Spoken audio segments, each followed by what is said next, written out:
The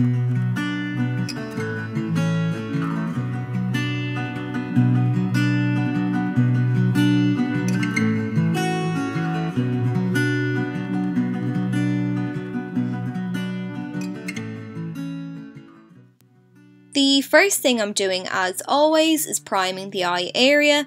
I'm using my MAC Painterly paint pot to do this, and this product was definitely one of my best beauty buys from 2016. I love it. I'm just applying it all over the eye area, anywhere that I'll be applying eyeshadow, and I'm using a brush to do this today just because it's convenient, and the shape makes applying the product really easy to do. Then I'm tapping over the eye and I'm using the warmth of my fingers to melt the product into the skin.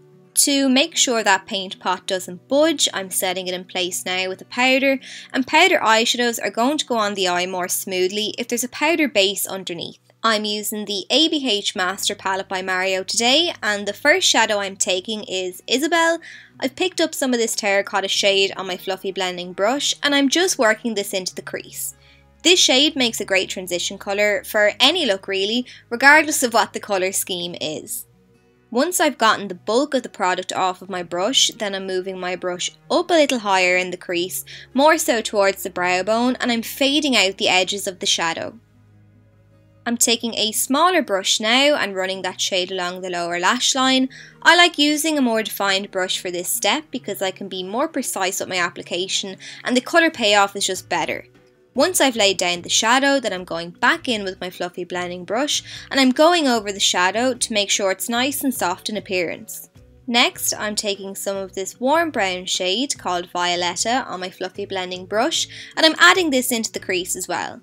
I'm starting on the outer third of the eye and I'm gradually pulling the colour across the crease, making sure not to blend it up as high as the previous shade.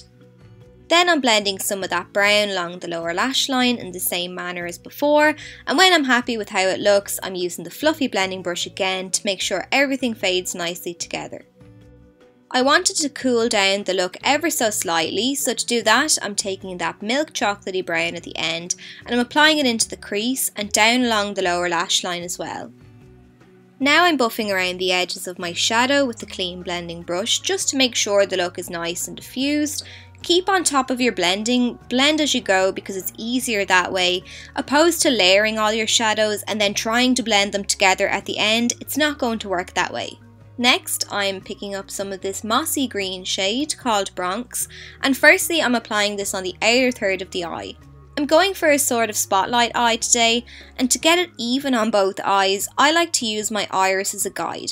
So I apply the shadow on the inner and outer corners and I leave a space in the centre of my lid, the width of my iris. Once I've packed the colour onto the outer and inner corners of my eye, I then just connect the shadow in the crease. Lastly for the green then, I'm going to run it down along my lower lash line and I'm using that same pencil brush to do so. Next, I'm taking Fifth Ave, which is a gorgeous shimmery golden shade, and I'm patting this onto that shadow-free space in the centre of my lid. And you could use this shadow wet as well, it would look amazing. To highlight under my brow, I'm taking this white eyeshadow from my Meet Matte Nude palette by theBalm. I'm using a small flat brush to get the shade right underneath the brow, and then I'm blending it out. So this will highlight that area, but I'm also blending it down into those warm shades and that'll help to soften them further. I've applied some lashes off camera as I have a full tutorial on that step, and now I'm taking some brown gel liner and I'm applying this onto the lower waterline. To finish off the look, I'm applying some mascara, and I start off by keeping the one near the base of the lashes, and by blinking it helps me to kind of gel my own lashes in with the false ones. After that's done, then I run the mascara up through the lengths of the lashes, and of course along the lower lashes as well. And then that's it. So I hope you enjoyed the tutorial and found it helpful. Thanks so much for watching, and I'll see you soon.